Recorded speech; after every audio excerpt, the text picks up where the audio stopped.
শেষ মুহূর্তে একটা বার্তা পেয়ে গেল হরিপদ। এই ট্রেনের নাম দার্জিলিং মেল। আগে ছাড়তো সন্ধেবেলায়, এখন 10টার পরে। নিউ জলপাইগুড়ি পর্যন্ত যাই, অর্থাৎ কাল ট্রেন থেকে নেমে আবার তাকে বাস ধরতে হবে। 12টা বছর যেন হুশ করে চলে গেল। চালসার মোড়ে ফটিকের মুদির দোকানে গিয়েছিল হরিপদ। লিস্ট অনুযায়ী জিনিস কিনতে হবে। লিস্ট ধরিয়ে দিয়ে বিড়ি বের করে কানের কাছে টিপতেই কথাগুলো শুনতে পেল। আমার যদি স্বাস্থ্য ভালো থাকতো তাহলে জলপাইগুড়িতে চলে যেতাম। দ্বিতীয়জন বলল, দূর, অত কষ্ট আমাদের জন্য নয়। মিলিটারিতে ঢুকবি পাঞ্জাবি গোর্খারা, আমাদের জন্য কেরানির চাকরি ভালো। দুজনেই চেনে হরিপদকে। কাজকর্ম নেই, দিনরাত মোড়ে দাঁড়িয়ে আড্ডা মারে তারা। সে জিজ্ঞাসা করল, কি ব্যাপার গোরাদা? প্রথমজন বলল, আজ 11টা থেকে জলপাইগুড়ির চাঁদমারির মাঠে মিলিটারিতে সেপাইয়ের চাকরির জন্য লোক নেবে। খাওয়া দাওয়া ফ্রি, প্লাস মাইনে। তোমার তো চেহারা ভালো, যাও না, কপালে থাকলে চাকরি পেয়ে যেতে পারো। আর কতকাল লোকের বাড়িতে চাকর হয়ে থাকবে? কথাটা একটু ভালো লাগেনি হরিপদর। তাকে চাকর হিসেবে দেখে না বুড়োকর্তা, বুড়োকর্তার মেয়ে, যিনি বিয়ে থা করেননি, স্কুলে দিদিমণির কাজ করেন। সবাই তাকে বর্দি বলে, তাই হরিপদও বর্দি বলে ডাকে। খুবই স্নেহ করেন। সেই 8 বছর বয়সী বাবা মায়ের সঙ্গে পূর্ববঙ্গ থেকে সীমান্ত পেরিয়ে এপারে আসার সময় যে দলছুট হয়ে গিয়েছিল, আজ অবধি নিজের বাবা মাকে খুঁজে পায়নি। চ্যাংরাবান্ধা থেকে চালসা চলে এসেছিল বাসে চেপে। খিদের জ্বালা এবং ভয়ে কাঁদছিল ও রাস্তায় দাঁড়িয়ে। লোকজন অনেক প্রশ্ন করেও হদিশ না পেয়ে বুড়োকর্তার কাছে পৌঁছে দিয়েছিল। বুড়োকর্তা বলেছিলেন, দেখে শুনে চোর ছাঁচুর বলে তো মনে হচ্ছে না, প্রকৃতই উদ্বাস্তু, থাক এ বাড়িতে। দিদিমণি মেয়েকে ডেকে বলেছিলেন, দেখো মানুষ করতে পারো কি না। হ্যাঁ, নাম সই করা আর অ আ ক খ এবং ABCDর বেশি বিদ্যে মেরে ধরেও শেখাতে পারেনি বর্দি। কিন্তু 5 ফরমাস খাটার ব্যাপারে দক্ষতা দেখাতে লাগলো হরিপদ। 13-14 ওই বাড়ির অপরিহার্য হয়ে উঠল। সংসারে যাবতীয় কাজের দায়িত্ব তখন থেকে তার উপর। সেই সঙ্গে তার স্বাস্থ্য বৃদ্ধি পেল। বুড়ো কর্তা তাকে ব্যায়াম করতে শেখালেন। 14 বছরেই তাকে 17 বলে মনে হতো। বিড়ি খাওয়া ছাড়া আর কোনো শখ নেই। বুড়ো কর্তা প্রত্যেক মাসের 1 তারিখে তার হাতে 10 টাকা দিতেন। বলতেন, পরিশ্রম করছো, তার বদলে পারিশ্রমিক তোমার প্রাপ্য। কিন্তু বর্দি সেটা নিয়ে 5 টাকা হাতে দিয়ে বলতেন, এটা তোর নামে পোস্ট অফিসে জমাবো। সে বড় সুখের দিন ছিল। 5 টাকায় রাজার মতো থাকা যেত। 2 টাকার বিড়িতেই মাস চলে যেত। বাকি 3 টাকা খরচ করার জায়গা পাওয়া যেত না। সবই তো বাড়িতে পাওয়া যায়। মাসে 4 দিন 5.25 আনা টিকিট কেটে সিনেমা দেখা শুরু করলো সে। আর সেখানেই বাসন্তীর সঙ্গে আলাপ। সে সিনেমা দেখতে যেত প্রত্যেক শুক্রবার ম্যাটিনি শোতে। ওই সময় বুড়ো কর্তা ঘুমন, বর্দি স্কুলে থাকেন, হাতের কাজ শেষ। তাই পাজামা শার্ট পরে সিনেমা হলে পৌঁছে 5.25 আনার লাইনে দাঁড়িয়ে যেত। কিন্তু সেদিন গিয়ে দেখল তেমন দর্শক নেই, সামান্য ভিড়। একজন মধ্যবয়সে নিয়ে তরুণী একপাশে দাঁড়িয়ে আছে। হরিপদর মনে হলো সিনেমাটা ভালো নয় বলে লোকে দেখতে আসেনি। সে কি করবে ভাবছিল। এই সময় ওই মধ্যবয়সিনী এগিয়ে এসে জিজ্ঞেস করলেন, আপনি কি টিকিট কিনবেন? 17 বছরের অভিজ্ঞতায় কেউ তাকে আপনি বলেনি। সে ঘাবড়ে গিয়ে মাথা নেড়েছিল, না না, আমি 5.25 আনায় সিনেমা দেখি। আহা, আপনার কাছে টিকিটের দাম চাইছি নাকি? একটা টিকিট বেশি হয়েছে, কাউন্টার ফেরত নেবে না। কাকে বিক্রি করব? সেই লোক কেমন হবে, অন্ধকারে পাশে বসবে তো। তাই বাসন্তী আপনাকে দেখে বলল, বৌদি, ওকে সরল বলে মনে হচ্ছে। মধ্যবয়সিনী বললেন, বিনা পয়সায় সিনেমা দেখার সুযোগ কে ছাড়ে? মধ্যবয়সিনী তার হাতে টিকিট গুঁজে দিল। সঙ্গিনীকে নিয়ে ভিতরে ঢুকে গেলেন। 5.25 আনা যখন বেঁচে গেল তখন সিনেমা হলের পাশের দোকান থেকে একটা চারমিন আর সিগারেট 2 পয়সা দিয়ে কিনে ফেলল হরিপদ। বিড়ির বদলে সিগারেট ধরিয়ে নিজেকে বেশ সম্ভ্রান্ত বলে মনে হলো। হলে ঢোকা মাত্র আলো নিভে গেল। লোক হয়নি বলে যারা টর্চ জেলে সিট দেখিয়ে দেয় তারাও নেই ধারে কাছে। শোয়া পাঁচানায় নাম্বার থাকে না, যে যেখানে পারে বসে পড়ে। কিন্তু 10 আনার টিকিটে এই যে এদিকে এখানে ডাক শুনে তাকালো হরিপদ। একেবারে প্রান্ত সিটে বসে আছেন মহিলা, পাশে মেয়েটি। আধা অন্ধকারে হাতড়ে হাতড়ে সিটে গিয়ে বসতেই নাকে পাউডারের গন্ধ পেল হরিপদ। গন্ধটা আসলে মেয়েটির শরীর থেকে। সে 2 হাত গুটিয়ে একটু সরে বসল যাতে মেয়েটির শরীরে দূরত্ব থাকে। এখন সরকারি খবর দেখাচ্ছে, ইংরেজিতে ধারা বিবরণী চলছে, যার বিন্দু বিসর্গ সে বুঝতে পারল না। মেয়েটি বলল, আপনি ভালোভাবে বসুন না। ঠিক আছে। মধ্যবয়সী হাসলেন। একে ঠিক বলে বুঝি? মনে হচ্ছে আমাদের অসুখ আছে, ছোঁয়া বাঁচাচ্ছেন আপনি। সোজা হলো হরিপদ। মধ্যবয়সিনী জিজ্ঞেস করলেন, আপনার নাম? হরিপদ। ওর নাম বাসন্তী, আমি ওর বৌদি। সিনেমা আরম্ভ হলো। জঙ্গলে রাজার মেয়ে সখীদের নিয়ে গান গায়, খেলা করে, কিন্তু ছেলে দেখলে খেপে গিয়ে তাড়া করে, শাস্তি দেয়। বাসন্তীর পাশে বসে হরিপদর বেশ লজ্জা করছিল।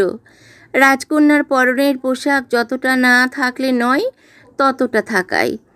কোনো ছেলে তাকে প্রেম নিবেদন করতে এলেই তাকে শাস্তি দিত রাজকন্যা। কি নিষ্ঠুর! ফিস ফিস করে বলেছিল বাসন্তী। মাথা নেড়েছিল হরিপদ। সব মেয়েই ওরকম না। বাসন্তী কানের কাছে মুখ এনে বলেছিল, আমি জানি না। সে কি, জীবনে কোনো মেয়ে আসেনি? না। বাসন্তী সে কথা তার বৌদিকে জানাতেই চাপা হাসি শুনতে পেল হরিপদ। হঠাৎ বাসন্তীর ডান হাত অন্ধকারে হরিপদর বাঁ হাত ধরল। ওরকম নরম তুলতুলে হাতের স্পর্শ জীবনে কখনো পায়নি সে। ঠিক সেই সময় জঙ্গলের পাশের নদীতে কাঠ ধরে ভেসে আসা নায়কের জ্ঞানহীন শরীর আবিষ্কার করে ফেলল রাজকন্যার সখীরা। খবর পেয়ে রাজকন্যা এলো। এই অবস্থায় কাউকে শাস্তি দেওয়া যায় না। ভেজা পোশাক খুলে নায়ককে জাগাতে চেষ্টা করল, কিন্তু পোশাক খোলার পর নায়কের সুগঠিত শরীর দেখে রাজকন্যার মুখ চোখ বদলে গেল। পাশে বসে সে বুকে ঠোঁট ছোঁয়াতেই নায়কের জ্ঞান ফিরে এলো। সঙ্গে সঙ্গে বাসন্তী হরিপদর হাত টেনে তুলে নিজের বুকে ছুঁয়ে আবার নামিয়ে আনলো পায়ের ওপর। হরিপদর কান ঝাঁঝা করে উঠেছিল। শরীরের সব রক্ত তখন তার মুখে। ওদিকে জ্ঞান ফিরে আসার পর নায়ক রাজকন্যার প্রেম প্রত্যাখ্যান করল। সে দ্বীপ থেকে চলে যেতে চায়, কিন্তু রাজকন্যা তাকে ছাড়তে নারাজ। বাসন্তী, উঠে আয়, উঠে আয় বলছি। অন্ধকারে কেউ একজন চাপা গলায় গর্জন করতেই বাসন্তী স্প্রিংয়ের মতো উঠে হনহন করে বেরিয়ে গেল হল থেকে। সেই লোকটাও চলল ওর পেছন পেছন। হরিপদ খুব ঘাবড়ে গেল। সে যে মেয়েটার হাত ধরেনি, মেয়েটাই তার হাত ধরেছিল। এই কথা নিশ্চয়ই লোকটা জানবে না। কিন্তু অন্ধকারে কি লোকটা দেখতে পেয়েছিল? নিশ্চয়ই বাসন্তীর বাবা জানতো না মেয়ে সিনেমা দেখতে এসেছে। লোকটা যদি তাকে চিনতে পারে তাহলে নিশ্চয়ই দিদিমণির কাছে নালিশ করবে। হাত পা শিরশির করতে লাগলো তার। সে চটপট হল থেকে বেরিয়ে যেতে চাইল। ঠিক তখনই মধ্যবয়সিনী বললেন, চিন্তার কিছু নেই, তুমি এপাশে সরে বসো। লোকটাকে? বাসন্তীর মামা।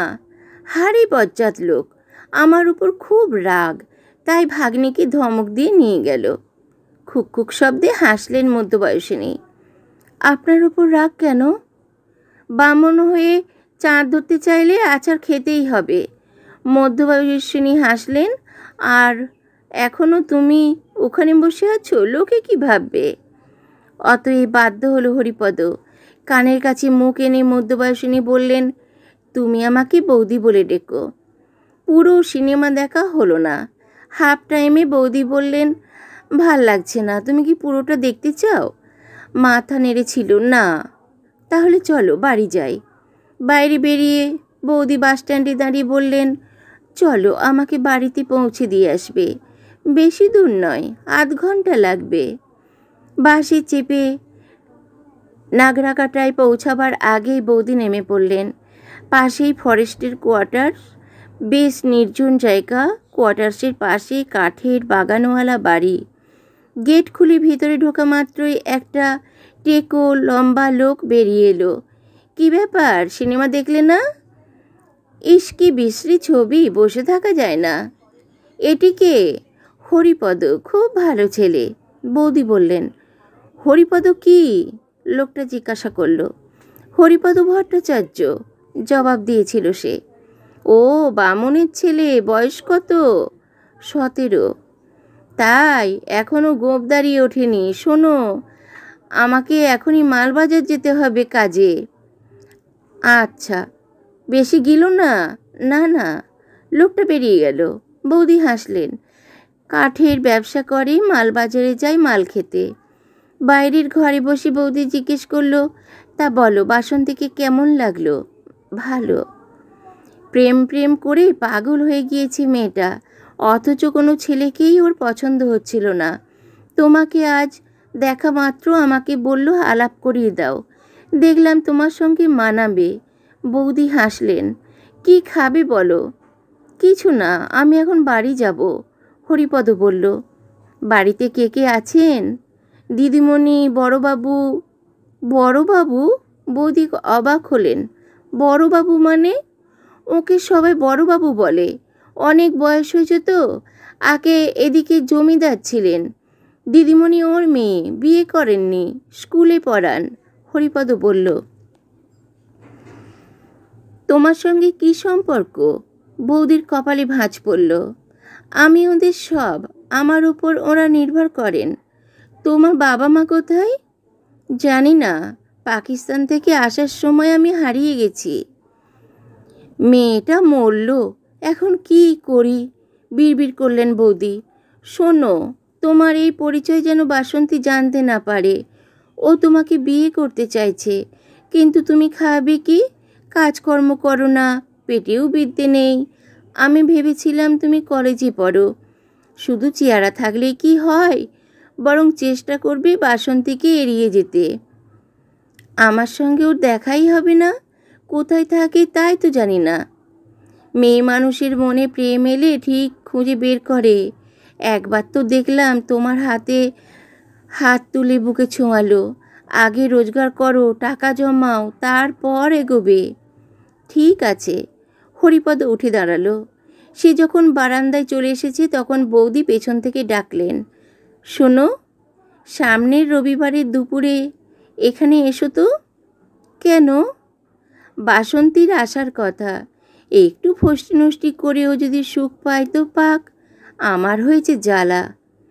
কেমন ঘরের মধ্যে কেটে গিয়েছিল কয়েকটা দিন। দিদিমণির সন্দেহ হয়েছিল, জিজ্ঞাসা করেছিলেন, এই তোর কি হয়েছে রে?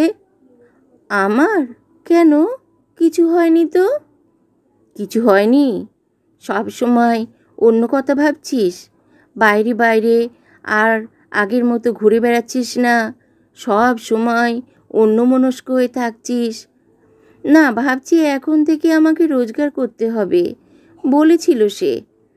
দিদিমণি অবাক হয়ে জিজ্ঞেস করেছিল, তোর কি মুরদ আছে রে, রোজগার করবি?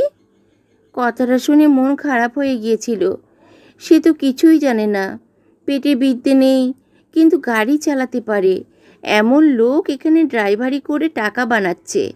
ড্রাইভারিটা যদি শিখতে পারে, খালাসির চাকরি করলে বাসন্তী যে তাকে পাত্তা দেবে না, এ কথা হরিপদ জানে। বুড়ো কর্তার কাছে গিয়ে মনের কথা বলল হরিপদ। বুড়ো কর্তা তাকালেন, এ তো ভালো কথা। পুরুষ মানুষের তো রোজগারেরই চেষ্টা করা উচিত। ঠিক আছে, কথা বলবো।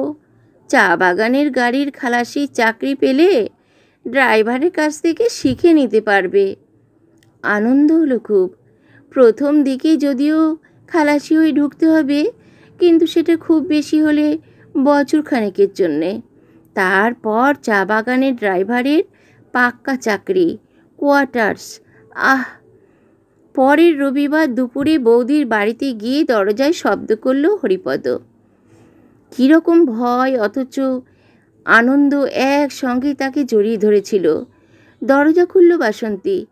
এসো, তাড়াতাড়ি ভেতরে এসো না। ভেতরে ঢুকে হরিপদ জিজ্ঞাসা করল, কেন? কেউ যদি দেখে ফেলে কি ভাববে? বৌদি তো বাড়িতে নেই। নেই কেন? ঘাবড়ে গেল হরিপদ। বানারহাটে গিয়েছি বাবার সঙ্গে দেখা করতে। ও, চলো ভেতরে কি বসি। বৌদি বলে গিয়েছে কেউ এলে তুই জানলা দিয়ে কথা বলবি, হরিপদকে যেন কেউ দেখতে না পায়। হাসল বাসন্তী। ওর পেছন পেছন ভেতর ঘরে এসে দেখলো একটা খাটে সুন্দর বিছানা পাতা আছে। তার এক পাশে পা ঝুলিয়ে বাসন্তী বলল, তোমার সব ভালো, শুধু নামটা ছাড়া। আমি কি করব?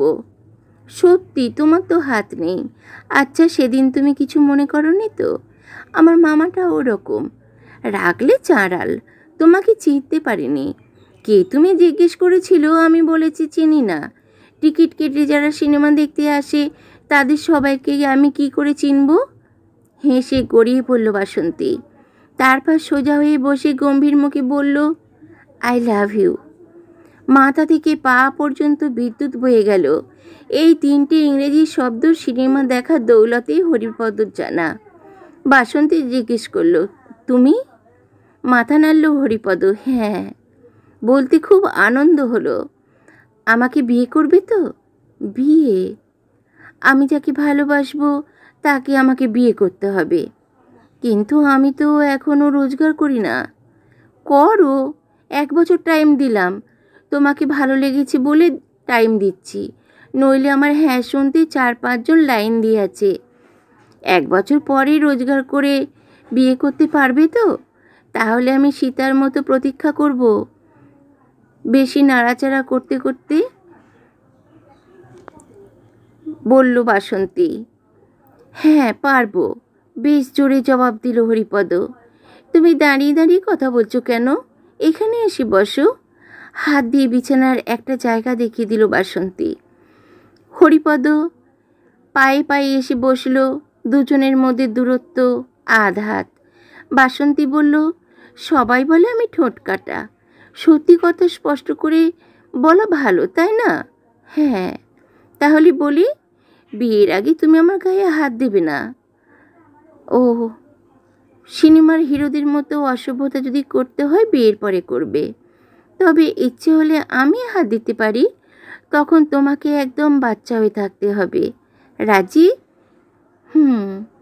তুমি খুব ভালো। এই সময় বাইরের দরজায় আওয়াজ হলো। বাসন্তী উঠে দাঁড়ালো। চুপ করে বসে থাকো, আমি দেখছি কে এলো। বাসন্তী প্রায় উড়ে গেল, ফিরেও এলো চটপট। সর্বনাশ হয়েছে, বাবা এসেছে। এসেছিলাম মাকে যে বৌদির কাছে যাচ্ছি সেটা বলে এসেছিলাম। সত্যি কিনা দেখতে এসেছে। তুমি তুমি পিছনে দরজা দিয়ে বেরিয়ে যাও, ওদিকে জঙ্গল আছে, আড়ালে আড়ালে চলে যাবে। সামনের রবিবার, পরের রবিবার এখানে এসো। ঝটপট দরজা খুলে দিল বাসন্তী। হরিপদ পা বাড়াতেই হাত ধরে টানল সে। হরিপদ দাঁড়িয়ে পড়তে কাঠঠোকরার মতো দুটো ঠোঁট ওর ঠোঁটে ঠুকে দরজা বন্ধ করল। জঙ্গলে ঢোকার পর হরিপদ শিহরিত। সেই বারংবার নিজের ঠোঁট আঙুলে ছুঁয়ে নিচ্ছিল। ওরকম চুমু খাওয়ার তার ঠোঁট টনটন করলেও নিজেকে নায়ক বলে মনে হচ্ছিল। রাত্রে গোরাদার কথা মনে এলো। জলপাইগুড়ির চাঁদমারির মাঠে মিলিটারির চাকরি দিচ্ছে গোরাদা বলেছিল। তার যে চেহারা, তাকে চাকরিটা হয়ে যাবে। এই তল্লাটে তো একটাও মিলিটারি নেই, কিন্তু ড্রাইভার আছে প্রচুর। সে ড্রাইভার হলে লোকে ডাকবে তাকে হরি ড্রাইভার বলে। এমন কিছু আহামরি ব্যাপার নয়, কিন্তু মিলিটারিতে চাকরি করলে লোকে সমীহ করতে বাধ্য। সিনেমায় সে দেখেছে, কিন্তু গোরাদার মুখে খবরটা সে শুনেছে বেশ কয়েকদিন হয়ে গেল। এখনও কি ওরা চাকরিতে নিচ্ছে? এতক্ষণ দিনে হয়তো শেষ হয়ে গেছে। মন খারাপ হয়ে গেল হরিপদর। চাকরিটা পেলে 1 বছর কেন, 6 মাসের মধ্যে বাসন্তীকে বিয়ে করে ফেলত সে। পরের সকালে মরে যেতেই গোরাদাকে দেখতে পেয়ে খুশি হলো হরিপদ। তার প্রশ্ন শুনে গোরাদা খ্যা খ্যা করে হাসল। তুই বেটা একটা গাধা, এতদিন ধরে ওরা জলপাইগুড়ির চাঁদমারিতে বসে থাকবে চাকরি দেওয়ার জন্যে? চলে গেল, মিয়ে গেল হরিপদ। এক জায়গায় কেন থাকবে? ঘুরে ঘুরে লোক খুঁজছে। এই তো আজও ওরা সেবকের কাছে মিলিটারি ক্যাম্পে লোক নেবে, গোরাদা বলল। পকেটে 10 টাকা ছিল। হরিপদ দেখল একটা বাস এসে দাঁড়ালো, যেটা সেবক ব্রিজ হয়ে শিলিগুড়িতে যাবে। দৌড়ে গিয়ে উঠে বসলো সে বাসে। কন্ডাক্টরকে জিজ্ঞেস করলো, এটা সেবকের কাছে মিলিটারি ক্যাম্পের কাছে যাবে? যাবে। অনেক শারীরিক পরীক্ষা, দৌড় লাফের পর একজন বাঙালি অফিসার তার নাম ঠিকানা লিখে ফর্ম এগিয়ে দিলে সই করার জন্য। কাঁপা কাঁপা হাতে সই করল হরিপদ। খাওয়া দাওয়া থাকা এবং ইউনিফর্ম বিনা পয়সায়। মাস গেলে 145 টাকা, 12 আনা, 6 মাস পর্যন্ত। ততদিন ট্রেনিং চলবে। ট্রেনিংয়ে পাশ করলে মাইনে বাড়বে। কিন্তু ট্রেনে উঠতে হবে আজ বিকেলে। অফিসার তাকে রেলের পাশ ধরিয়ে দিলেন, সঙ্গে 30 টাকা রাস্তায় খাওয়ার জন্য। আজই ট্রেন ধরে যেতে হবে মিরাটে। মিরাট? সেটা কোথায়? ওহো, ওখানে দাঁড়াও। আজ যারা রিক্রুট হয়েছে তাদের নিয়ে গাড়ি যাচ্ছে স্টেশনে। ওদের সঙ্গে চলে গেলে মিরাট কোথায় দেখতে পাবে। সেখানে ট্রেনিং হবে। আজই যেতে হবে? হঠাৎ চৈতন্য ফিরল হরিপদর। হ্যাঁ, না গেলে অ্যারেস্ট ওয়ারেন্ট বের করা হবে তোমার নামে, জেলে যেতে হবে। তখন দুপুর 2টো। খিদেই পেট চোঁচো করছে। ওদিকে বাড়িতে নিশ্চয়ই এতক্ষণে হইচই পড়ে গেছে। কোথাও খুঁজে না পেয়ে মাথায় হাত দিয়েছে বড়দি। আজ যদি মিরাট যেতে হয় তাহলে খবরও পাবে না ওরা। মিরাট থেকে কি সামনের রবিবার ফেরা যাবে? রবিবার তো সব চাকরিতেই ছুটির দিন। একবার ভাবল, দরকার নেই চাকরির, ফিরেই যায়। সঙ্গে সঙ্গে বাসন্তীর মুখ মনে পড়ল। বিয়ের আগে ওকে ছোঁয়া যাবে না। বিয়ে করতে হলে চাকরি চাই। তাছাড়া ফিরে গেলে মিলিটারি তাকে ধরে এনে জেলে পুরে দেবে। সেই সন্ধেবেলায় ট্রেনে বসে হরিপদ তারই মতো চারিদিকে চাকরিতে ঢোকা শিলিগুড়িতে একটি ছেলের মুখ দেখতে পেল। মিরাট পৌঁছতে 3 রাত 2 দিন লেগে যাবে বলল সেই ছেলেটি। আগামী 1 বছরের মধ্যেই বাড়ি ফেরা যাবে না। মনে হয়েছিল ট্রেন থেকে লাফিয়ে পড়ুক। 1 বছর তাকে না দেখতে পেয়ে বাসন্তী যদি অন্য কাউকে বিয়ে করে ফেলে। আজ ফেরার ট্রেনে বসে মনে হচ্ছিল 12টা বছর যেন হুশ করে কেটে গেছে। প্রথমে মিরাট, তারপর পাকিস্তান সীমান্ত, শেষে জাহাজে চেপে মধ্য এশিয়ায় জাতিসংঘের শান্তি বাহিনীতে ভারতীয় সেনা হিসেবে থেকেছে এতকাল। বছরে ছুটি নেয়নি, নীলেও ঘুরে বেরিয়েছে আশেপাশে। ধীরে ধীরে পাল্টে গেছে হরিপদ। তাকে এখন সবাই হ্যারি বলে ডাকে। সে খুশিও হয়। 12 বছর পর তার চাকরি শেষ। অনেক অনেক টাকা জমে গেছে ইতিমধ্যে। তাছাড়া প্রাক্তন জওয়ান হিসেবে ব্যবসা করলে সরকারি সুযোগ পাবে কোনো সংস্থায়, সিকিউরিটির চাকরি। সঙ্গে শরীরটাও এখন তার লোহার মতো শক্ত, হিলহিলে। বড়দি তাকে দেখে কি বলবে? বুড়ো কর্তা কি বেঁচে আছে? দুবাই থেকে একটা চিঠি লিখেছিল সে। বাংলা ইংরেজিতে মিলে মিশে লেখা চিঠিতে বড়দিকে সব জানিয়ে ক্ষমা চেয়েছিল। সেই চিঠির কোনো উত্তর সে পায়নি। শিলিগুড়ি থেকে বাস বদলে সে চালসায় পৌঁছালো তখন দুপুর। 2টো বড় সুটকেস নিয়ে বাস থেকে নেমে সে হতভম্ব। একদম বদলে গিয়েছে জায়গাটা। কত দোকান, কত ঘরবাড়ি। একটা রিক্সাওয়ালা চলে এলো পাশে। যাবেন বাবু? সুটকেস নিয়ে রিক্সায় উঠল হরিপদ। ওই তো বংশীদার চায়ের দোকান। সে রিক্সাওয়ালাকে জিজ্ঞেস করলো, বংশীদা কেমন আছে? কোন বংশী? চাওয়ালা? হ্যাঁ, মরে গেছে 4-5 বছর আগে। দোকান কিনেছে গোরাদা। গোরাদা? গোরাদা চাওয়ালা হয়ে গেছে? আপনি চেনেন? প্যাডেল ঘোরাতে ঘোরাতে জিজ্ঞেস করলো রিক্সাওয়ালা। বাঁ দিক দিয়ে চলো, আমি 12 বছর আগে এখানে থাকতাম। এর মধ্যে যে কত লোক মরে গেছে। বাড়ির সামনে রিক্সা দাঁড় করালো হরিপদ। বিরাট বাড়িটার সব দরজা জানালা বন্ধ। বহুদিন মেরামত তো দূরের কথা, রং করা হয়নি। এই বাড়িতে যাবেন নাকি? রিক্সাওয়ালা জিজ্ঞেস করলো। হ্যাঁ, বাড়িতে তো কেউ নেই। তার মানে? হাঁ হয়ে গেল হরিপদ। 5 বছর হলো এরকম তালাবন্ধ হয়ে আছে। বুড়ো কর্তা? তিনি গত হয়েছেন বহুকাল আগে। 5 বছর আগে বাড়িতে ডাকাতি হয়। মাঝ রাত্রে দিদিমণিকে ডাকাতরা মেরে পালিয়ে যায়। পুলিশ আসে পরের দিন। বডি তুলে নিয়ে যাওয়ার সময় দরজায় তালা দিয়ে গেছে। আর কেউ আসেনি। তা আপনি যদি ওদের কেউ হন তাহলে থানায় চলেন, রিক্সাওয়ালা বলল। ওপাশ থেকে এক পৌর আসছিলেন। হরিপদ চিনতে পারল। জগন্নাথ কাকা, রিক্সাওয়ালা তাকে ডাকলো। ইনি এ বাড়িতে এসেছিলেন? কে মানে? পরিচয়টা? আমি হরিপদ। হরিপদ? হো, তুমি তুমি তো পালিয়ে গিয়েছিলে। মুখ নামালো হরিপদ।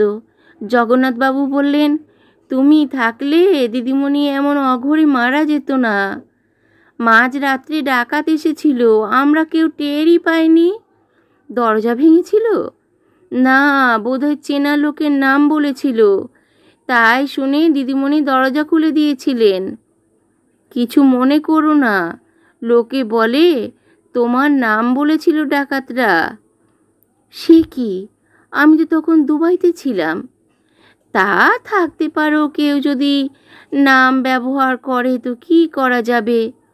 জগন্নাথবাবু বললেন, তুমি বরং থানায় যাও। ওরা যদি এখানে থাকতে দেয় তো দেবে। রিক্সা ঘুরিয়ে বাস স্ট্যান্ডে এলো হরিপদ। মনে হচ্ছিল তার পৃথিবী এখন ফাঁকা হয়ে গিয়েছে। কি হবে থানায় গিয়ে? যদি পুলিশ অনুমতিও দেয় তাহলে ওই বাড়িতে সে একা কী করবে? কিন্তু সত্যি, কি ডাকাতরা তার নাম বলে দরজা খুলিয়েছিল? তার নাম জানবে কি করে? এটা নেহাতি লোকের কল্পনা। দরজা খুললেন যে প্রবীণা, তিনি যে বৌদি তা ঠাহর করতে সময় লাগলো। পরিচয় দিতে অনেক চেষ্টায় মনে করতে পারলেন মহিলা। ও তুমি, এতকাল কোথায় ছিলে? সঙ্গে সুটকেস দেখছি। তোমার সেই মেয়ে বাসন্তী এখন জোরহাটে ছেলেপিলে নিয়ে সংসার করছে। তাতে কি, ভাত ছড়ালে কাকের অভাব হয় নাকি? আমার হাতে গোটা চারেক আছে। তারা শরীর চাইলে শরীর দেবে 1000 টাকায়। মন দেবে না বোকা বাসন্তীর মতো। সুটকেস দুটো নিয়ে হাইওয়ের পাশে চলে এলো হরিপদ। দূরে বাস দেখা যাচ্ছে। কোথাকার বাস, কোথায় যাচ্ছে জানার দরকার বোধ করল না। উঠে পড়ল সে।